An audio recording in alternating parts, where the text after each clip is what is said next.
আসসালামু আলাইকুম প্রিয় শিক্ষার্থীবৃন্দ, আশা করি সবাই ভালো আছো। আমিও ভালো আছি। আলিয়া মডেল স্কুল এন্ড কলেজের অনলাইন ক্লাসে সবাইকে স্বাগত। আমি মোহাম্মদ আফরান ইসলাম, প্রভাষক হিসাব বিজ্ঞান। আজকে আমি তোমাদেরকে নগদান বই শেখাবো। নগদান বই শেখানোর আগে কতিপয় কিছু বিষয় নিয়ে আমরা আলোচনা করব। তো সবার আগে নগদান বই সম্পর্কে তোমাদেরকে একটু শিক্ষার্থীবৃন্দ তোমাদেরকে নগদান বই সম্পর্কে একটু ধারণা দিতে চাই। নগদান বই হলো যে সকল লেনদেনের দ্বারা নগদ অর্থের প্রাপ্তি ও প্রদান ঘটে ও লেনদেন সমূহকে একত্রিত করে যে বই প্রস্তুত করা হয় তাই নগদান বই। নগদান বই প্রাথমিক হিসাবের বই, জাবেদার একটি অন্যতম শাখা। নগদান বইয়ের কিছু কতিপয় বৈশিষ্ট্য রয়েছে, সেই বৈশিষ্ট্যগুলো তোমাদেরকে আমি বলছি। নগদান বই প্রস্তুতির জন্য নির্দিষ্ট ছক অনুসরণ করা হয়। প্রাপ্তি সমূহ ডেবিট ও প্রদান সমূহকে ক্রেডিট দিকে লেখা হয়। নগদান বই হিসাবে প্রাথমিক বই হওয়া সত্ত্বেও তা পাকা বই ন্যায় কাজ করে। নির্দিষ্ট সময় বিভিন্ন উৎস হতে মোট কত নগদ অর্থের প্রাপ্তি ঘটেছে এবং বিভিন্ন খাতে মোট কত নগদ অর্থের প্রদান হয়েছে তা নগদান বই হতে জানা সম্ভব। নগদ প্রাপ্তি ও প্রদানের পার্থক্য নির্ধারণের মাধ্যমে নগদ উদ্ধৃতের পরিমাণ জানা সম্ভব। ব্যবসায় নগদ অর্থের চুরি, আত্মসাৎ, অপচয় এবং হিসাব লিপিবদ্ধকরণের ভুল সমূহ হওয়ার সম্ভাবনা বহুলাংশে হ্রাস পায়। নগদান বইকে 4 ভাগে ভাগ করা হয়েছে: 1 ঘরা, 2 ঘরা, 3 ঘরা ও খুচরা নগদান বই। আমরা এই অধ্যায় থেকে শিখব 1 ঘরা নগদান বই, 2 ঘরা নগদান বই, 3 ঘরা নগদান বই, নগদ প্রদান জাবেদা ও নগদ প্রাপ্তি জাবেদা। আজকে তোমাদেরকে আমি শিখাবো 2 ঘরা নগদান বই। তো 2 ঘরা নগদান বই শুরু করার আগে তোমাদেরকে একটু ধারণা দেই 2 ঘরা নগদান বইটা কি। নগদ অর্থের প্রাপ্তি প্রদানের পাশাপাশি ব্যাংকে জমাকৃত অর্থের হ্রাস বৃদ্ধি ও ব্যাংক উদ্ধৃতের পরিমাণ 2 ঘরা নগদান বই হতে জানা সম্ভব। 2 ঘরা নগদান বই করতে গেলে আমাদেরকে প্রথমেই দেখা যায় যে আমাদের যেটা কঠিন মনে হয় সেটা হচ্ছে কন্টেন্টিং। তো কন্টেন্টিং হচ্ছে এমন লেনদেন যে লেনদেনে উভয় পাশেই আমার সম্পদ বৃদ্ধি ও হ্রাস পাবে। নগদান হিসাব ও ব্যাংক হিসাব দুটি একসঙ্গে প্রভাবিত হয়, ওই সকল লেনদেনের সমূহকে কন্টেন্টিং বলা হয়। কন্টেন্টিং পোস্টিং দেওয়ার পর আমরা উভয় পাশে সি বা ক লিখে চিহ্নিত করা যেতে পারে। এখন তোমাদেরকে আমি একটি 2 ঘরা নগদান বই করাবো। 2 ঘরা নগদান বইটি করলে তোমরা বুঝতে পারবে যে 2 ঘরা নগদান বই এত কঠিন কোনো অঙ্ক না, সহজ অঙ্ক। আমরা 2 ঘরা নগদান বই করার সময় আমাদের মনে রাখতে হবে আমাদের ডেবিট দিকে প্রাপ্তি ও ক্রেডিট দিকে প্রদান পাশে। লেনদেনগুলো যেগুলো আমরা টাকা পেয়েছি সেগুলো আমরা লিখবো প্রাপ্তি পাশে, আর যেসব লেনদেনের মাধ্যমে টাকা চলে গেছে সেগুলো লিখবো আমরা ক্রেডিট পাশে। তো আমরা একটা অঙ্ক করে তোমাদেরকে সমাধান দিতে চাই কিভাবে নগদান 2 ঘরা নগদান বইগুলো করবে। তো এখানে পরিমাণ তথ্য 2019 সালের মে মাসের লেনদেন সমূহের ভিত্তিতে 2 ঘরা নগদান বই প্রস্তুত করো। মে 1 নগদ উদ্ধৃত 12,000 টাকা। নগদ উদ্ধৃত হচ্ছে তোমার নগদ জমা, তোমার হাতে যে নগদ টাকাটা আছে। তাহলে নগদ টাকা থাকলে আমরা কোন পাশে লিখবো? আমরা ডেবিট পাশে লিখবো।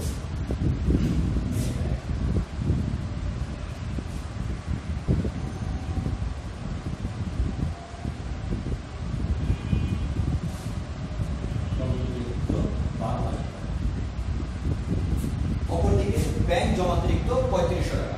ব্যাংক জমাতিরিক্তটা কি? ব্যাংক জমাতিরিক্ত হচ্ছে ব্যাংকে আমাদের যে টাকা আছে তার থেকে বেশি উত্তোলন করা। তো ব্যাংক ধরি আমরা আমাদের ব্যাংকে আছে 10,000 টাকা, কিন্তু আমরা ব্যাংক থেকে উঠাইছি 15,000 টাকা, তাহলে 5,000 টাকা অতিরিক্ত উঠাইছি। তাহলে অতিরিক্ত যে টাকাটা উঠাইছি সেটা তাহলে আমাদের ব্যাংকে আর জমা টাকাটা নাই। তাহলে আমাদের ব্যাংকে যেহেতু টাকাটা নাই সেহেতু আমরা কোন পাশে লিখবো? ক্রেডিট পাশে লিখবো।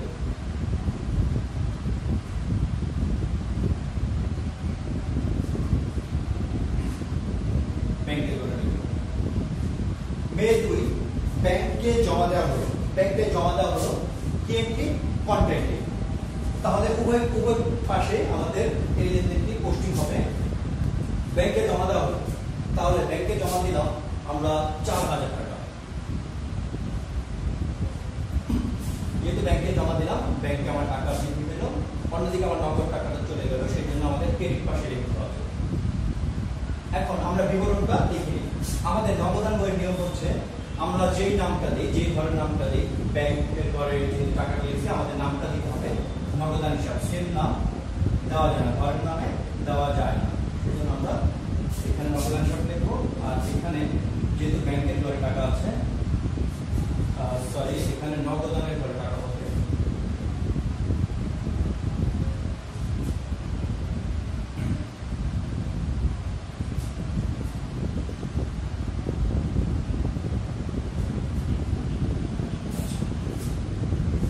মে 5 পণ্য বিক্রয় নগদে, মে 5 পণ্য বিক্রয় নগদে 2500, চেকে 1500। পণ্য বিক্রয় করলে আমাদের নগদ টাকা আসে, সেজন্য তাহলে আমাদের কোন পাশে হবে? ডেবিট পাশে, প্রাপ্তি পাশে হবে। মে 5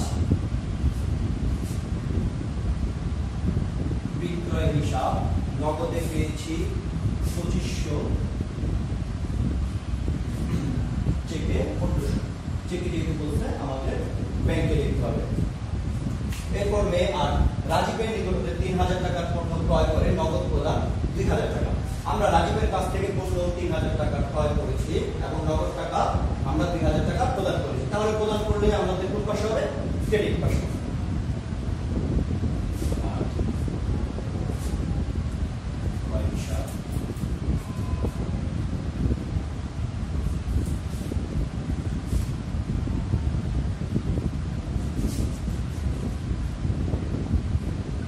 আমরা 3000 টাকার পণ্য ক্রয় করে নগদ প্রদান করেছি 2000 টাকা। বাকি 1000 টাকা কোথায় গেল? বাকি 1000 টাকা আসবে না, কারণ এটা হচ্ছে ধারে লেনদেন। ধারে লেনদেন নগদান বইতে আসে না। মে 14 মালিকের ব্যক্তিগত খরচ ব্যবসা বাণিজ্য পরিশোধ। মালিকের খরচ, তার মানে মালিকের খরচ যদি আমরা প্রদান করতে যাই তাহলে আমাদের ব্যবসা থেকে টাকাটা চলে গিয়েছে, সেই জন্য কোন পাশে হবে? ক্রেডিট পাশে হবে। যেহেতু টাকা চলে গেছে সেই জন্য ক্রেডিট পাশে হবে। যেহেতু মালিকের কথা বলছে সেহেতু উত্তোলন হিসাব নামে হবে, উত্তোলন হিসাব 1000 টাকা। 19 মে 19 রাজীবকে চেক প্রদান 1000 টাকা। রাজীবকে আমরা চেক প্রদান করেছি, তাহলে চেক প্রদান করতে যেহেতু আমাদের ব্যাংক থেকে টাকাটা কমে যাবে, তাহলে আমাদের টাকা যেহেতু কমে যায় বা চলে যায় সেটা হয় ক্রেডিট পাশে। রাজীব হিসাব, যেহেতু চেকের কথা বলছে তাহলে আমাদের ব্যাংকের ঘরে টাকাটা লিখতে হবে। মে 23 মামুনের কাছ থেকে প্রাপ্তি 5000 টাকা। মামুনের কাছ থেকে প্রাপ্তি, তাহলে আমাদের প্রাপ্তি পাশে বলবে।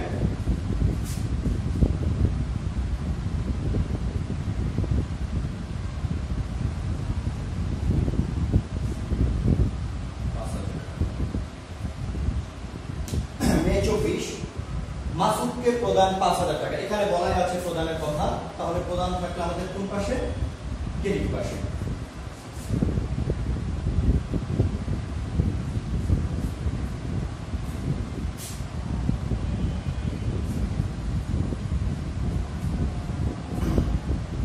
মে 25 ব্যাংক চার্জ ধার্য করবে।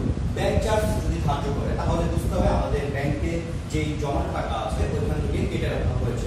ব্যাংকে একটু আমাদেরকে চার্জ করছে, সেই চার্জটা আমাদের অবশ্যই আমাদের ব্যাংকে টাকাটা কমে গিয়েছে, সেই জন্য আমাদের ক্রেডিট পাশে হবে। এটার নাম হবে ব্যাংক চার্জ হিসাব।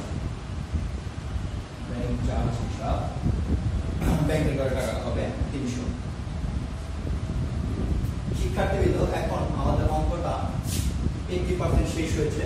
এখন বাকি কাজটা হচ্ছে আমরা নগদ দেখবো কোন পাঁচটা বড়, নগদের কোন পাঁচটা বড়, যে পাঁচটা বড় সেটা আমরা যোগ করব।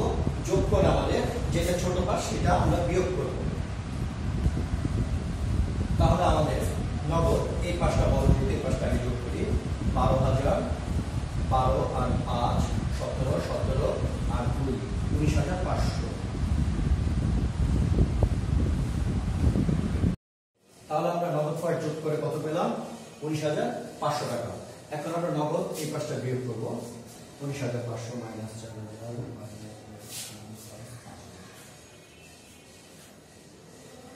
7,500। এই 7,500 আমাদের ব্যালেন্স সিডি।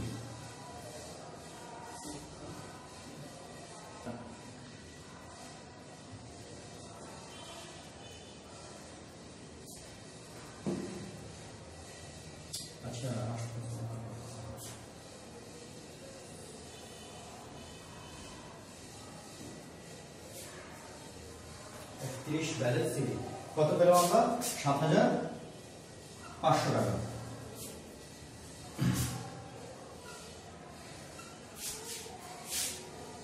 আবার আমরা এই ব্যালেন্স সিডি এটা আমাদের পরবর্তী মাসে আমাদের ব্যালেন্স বিডি হবে জুন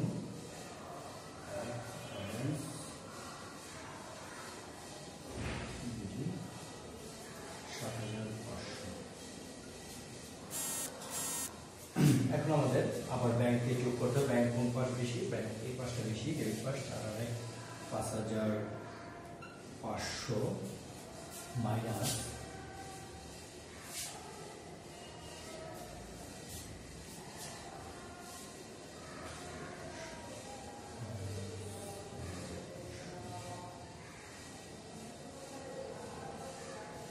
700 ব্যালেন্স সিডি 700 এটা আবার পরবর্তী মাসের ব্যালেন্স বিডি।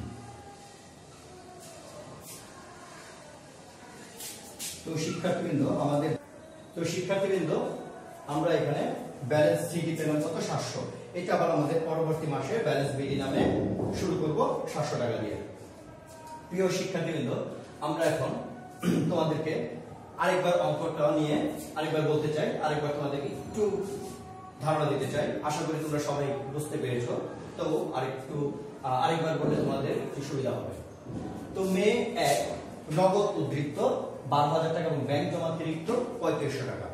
নগদ উদ্ধৃত মানে আমাদের হাতে নগদ টাকা আছে, তাহলে হাতে নগদ থাকলে আমাদের কোন পাশে হবে, ডেবিট পাশে হবে। যেহেতু আমাদের হাতে টাকাটা আছে সেহেতু আমাদের ব্যাংক জমাতিরিক্ত 3500 টাকা। ব্যাংক জমাতিরিক্ত হচ্ছে তোমার ব্যাংকে জমা যে টাকা আছে তার থেকে তুমি অতিরিক্ত টাকা উঠিয়েছো, তাহলে ব্যাংকে তোমার জমা টাকাটা নাই, তাহলে সেটা আমাদের কোন পাশে বলবে, যেটা আমাদের টাকাটা নাই তাহলে আমাদের বলবে ক্রেডিট পাশে ব্যালেন্স বিডি নামে 3500 টাকা। এরপরে আমরা যেটা করবো মে 2 ব্যাংকে জমা দেওয়া হলো, ব্যাংকে জমা দেওয়া হলো কি এন্ট্রি, কন্ট্রাক্ট। তাহলে কন্ট্রাক্টটি আমাদের দুই পাশে প্রভাবিত করবে, নগদ এবং ব্যাংক দুই পাশে প্রভাবিত করবে। ব্যাংকে যেহেতু আমরা জমা দিয়েছি সেহেতু আমরা ডেবিট দিকে আমাদের ব্যাংকের ঘরে লিখবো 4000 টাকা এবং ক্রেডিট দিকে লিখবো নগদানের ঘরে 4000 টাকা। যেহেতু আমরা নগদের ঘরে টাকাটা লিখছি সেহেতু আমাদের সেম নাম দেওয়া যায় না, নগদের ঘরে বিপরীত নামটা দিতে হয়। তাহলে আমরা কি নাম দেবো, ব্যাংক হিসাব। অনুরূপভাবে এখানেও সেম, আমরা যেহেতু ব্যাংকের ঘরে টাকা লিখছি আমাদের প্রাপ্তি পাশে লিখতে হবে নগদান হিসাব। আর আমরা অবশ্যই এখানে কন্টেন্টে যেহেতু সি বা ক এগুলি লিখে প্রকাশ করতে হবে। মে 5 পণ্য বিক্রয় নগদে 2500, চেকে 1500। পণ্য বিক্রয় করেছি, পণ্য বিক্রয় করলে আমাদের টাকা এসেছে সেগুলো আমরা লিখবো প্রাপ্তি পাশে। নগদের ঘরে লিখবো আমরা 2500 আর 1500 টাকা লিখবো ব্যাংকের ঘরে, যেহেতু চেক পাইছি সেটা আমরা ব্যাংকের ঘরে টাকাটা লিখবো। মে 8 রাজীবের নিকট হতে 3000 টাকার পণ্য ক্রয় করে নগদ প্রদান 2000 টাকা। আমরা যেহেতু প্রদান করেছি তাহলে প্রদান পাশে করবে ক্রয় হিসাব, নগদের ঘরে 2000 টাকা লিখলাম আর 3000 এর মধ্যে 2000 টাকা প্রদান করেছি, বাকি 1000 টাকা প্রদান করি নাই। যেহেতু করি নাই সেটা আমাদের বুঝতে হবে, আমাদের সেটা টাকাটা বাকি আছে মানে ধারে লেনদেন। ধারে লেনদেন নগদান হইতে আসে না, সেহেতু আমরা শুধু 2000 টাকা হিসাব করবো, বাকি 1000 টাকা হিসাব করবো না। মে 14 মালিকের ব্যক্তিগত খরচ ব্যবসা হতে পরিশোধ 1000 টাকা। মালিকের খরচ যদি ব্যবসা হতে পরিশোধ করি তাহলে ব্যবসা থেকে টাকাটা আমাদের চলে গিয়েছে, চলে গেলে আমাদের ক্রেডিট পাশে লিখতে হয়। তো লিখলাম উত্তোলন হিসাব, উত্তোলন হিসাব নগদের ঘরে 1000 টাকা। মে 19 রাজীবকে চেক প্রদান 1000 টাকা। রাজীবকে যেহেতু চেক দিয়েছি তাহলে আমাদের কোন পাশে হবে, ক্রেডিট পাশে। রাজীব হিসাব ক্রেডিট, যেহেতু চেকের কথা বলছি সেহেতু আমরা ব্যাংকের ঘরে লিখব। মে 23 মামুনের কাছ থেকে প্রাপ্তি 5000 টাকা। যেহেতু এখানে প্রাপ্তি বলে দিয়েছে সেহেতু আমরা প্রাপ্তি পাশে লিখব, মামুন হিসাব নগদের ঘরে 5000 টাকা। মে 24 মাসুদকে প্রদান 5000 টাকা। যেহেতু আমরা প্রদান করেছি সেহেতু প্রদান করলে আমাদের ক্রেডিট পাশে, ক্রেডিট পাশে আমরা লিখলাম 5000 টাকা। এরপর মে 25 ব্যাংক চার্জ ধার্য করলো। ব্যাংক চার্জ হচ্ছে কি খরচ হিসাব, যেহেতু আমাদের ব্যাংকে টাকা রয়েছে। ব্যাংক জমাতিরিক্ত 3500 টাকা। ব্যাংক জমাতিরিক্ত হচ্ছে হচ্ছে তোমার ব্যাংকে জমা যে টাকা আছে তার থেকে তুমি অতিরিক্ত টাকা উঠিয়েছো, তাহলে ব্যাংকে তোমার জমা টাকাটা নাই, তাহলে সেটা আমাদের কোন পাশে বলবে? যেটা আমাদের টাকাটা নাই তাহলে আমাদের বলবে ক্রেডিট পাশে ব্যালেন্স বিডি নামে 3500 টাকা। এরপরে আমরা যেটা করবো মে 2, ব্যাংকে জমা দেওয়া হলো। ব্যাংকে জমা দেওয়া হলো কি এন্ট্রি? কন্ট্রাক্ট। তাহলে কন্ট্রাক্টটি আমাদের দুই পাশে প্রভাবিত করবে, নগদ এবং ব্যাংক দুই পাশে প্রভাবিত করবে। ব্যাংকে যেহেতু আমরা জমা দিয়েছি সেহেতু আমরা ডেবিট দিকে আমাদের ব্যাংকের ঘরে লিখবো 4000 টাকা এবং ক্রেডিট দিকে লিখবো নগদানের ঘরে 4000 টাকা। যেহেতু আমরা নগদের ঘরে টাকাটা লিখেছি সেহেতু আমাদের সেম নাম দেওয়া যায় না, নগদের ঘরে একই নামটা দিতে হয়। তাহলে আমরা কি নাম দেব? ব্যাংক হিসাব। অনুরূপভাবে এখানেও সেম, আমরা যেহেতু ব্যাংকের ঘরে টাকা লিখেছি আমাদের প্রাপ্তি পাশে লিখতে হবে নগদান হিসাব। আর আমরা অবশ্যই এখানে কন্টেন্টে যেহেতু সি বা ক এগুলি লিখে প্রকাশ করতে হবে। মে 5, পণ্য বিক্রয় নগদে 2500, চেকে 1500। পণ্য বিক্রয় করেছি, পণ্য বিক্রয় করলে আমাদের টাকা এসেছে সেটা আমরা লিখবো প্রাপ্তি পাশে, নগদের ঘরে লিখবো আমরা 2500 আর 1500 টাকা লিখবো ব্যাংকের ঘরে, যেহেতু চেক পাইছি সেটা আমরা ব্যাংকের ঘরে টাকাটা লিখবো। মে 8, রাজীবের নিকট হতে 3000 টাকার পণ্য ক্রয় করে নগদ প্রদান 2000 টাকা। আমরা যেহেতু প্রদান করেছি তাহলে প্রদান পাশে করবে ক্রয় হিসাব, নগদের ঘরে 2000 টাকা লিখলাম আর 3000 মধ্যে 2000 টাকা প্রদান করেছি, বাকি 1000 টাকা প্রদান করি নাই। যেহেতু করি নাই সেটা আমাদের বুঝতে হবে, আমাদের সেটা টাকাটা বাকি আছে, মানে ধারে লেনদেন। ধারে লেনদেন নগদান হইতে আসে না, সেহেতু আমরা শুধু 2000 টাকা হিসাব করবো, বাকি 1000 টাকা হিসাব করবো না। মে 14, মালিকের ব্যক্তিগত খরচ ব্যবসায়ী পরিশোধ 1000 টাকা। মালিকের খরচ যদি ব্যবসায়ী পরিশোধ করি তাহলে ব্যবসা থেকে টাকাটা আমাদের চলে গিয়েছে, চলে গেলে আমাদের ক্রেডিট পাশে লিখতে হয়। তো লিখলাম উত্তোলন হিসাব, উত্তোলন হিসাব নগদের ঘরে 1000 টাকা। মে 19, রাজীবকে চেক প্রদান 1000 টাকা। রাজীবকে যেহেতু চেক দিয়েছি তাহলে আমাদের কোন পাশে হবে? ক্রেডিট পাশে। রাজীব হিসাব ক্রেডিট দিকে, যেহেতু চেকের কথা বলছি সেহেতু আমরা ব্যাংকের ঘরে লিখব। মে 23, মামুনের কাছ থেকে প্রাপ্তি 5000 টাকা। যেহেতু এখানে প্রাপ্তি বলে দিয়েছে সেহেতু আমরা প্রাপ্তি পাশে লিখব, মামুন হিসাব নগদের ঘরে 5000 টাকা। মে 24, মাসুদকে প্রদান 5000 টাকা। যেহেতু আমরা প্রদান করেছি সেহেতু প্রদান করলে আমাদের ক্রেডিট পাশে আমরা লিখলাম 5000 টাকা। মে 25, ব্যাংক চার্জ ধার্য করলো 300 টাকা। ব্যাংক যেহেতু চার্জ করছে তাহলে আমাদের ব্যাংক থেকে টাকা ওরা কেটে নিয়েছে, সেই জন্য আমাদের ক্রেডিট পাশে ব্যাংকের ঘরে লিখতে হবে 300 টাকা আমি লিখলাম।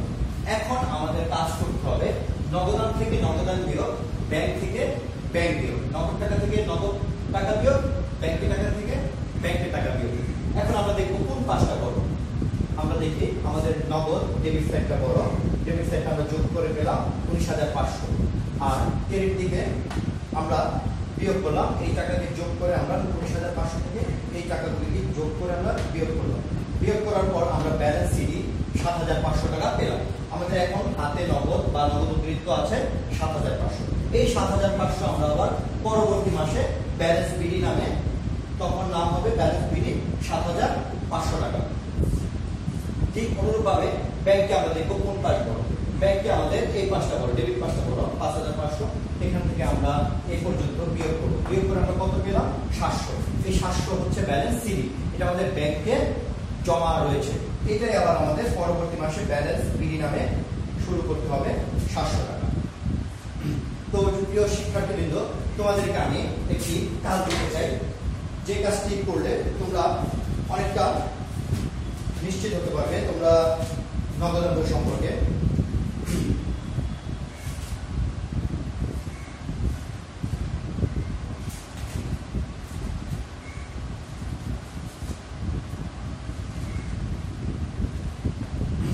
পৃষ্ঠা নম্বর 110-এর এখানে একটা কাজ রয়েছে, নার্গিস অ্যান্ড ব্রাদার্স এর একটি খুচরা পণ্যের ব্যবসায় প্রতিষ্ঠান।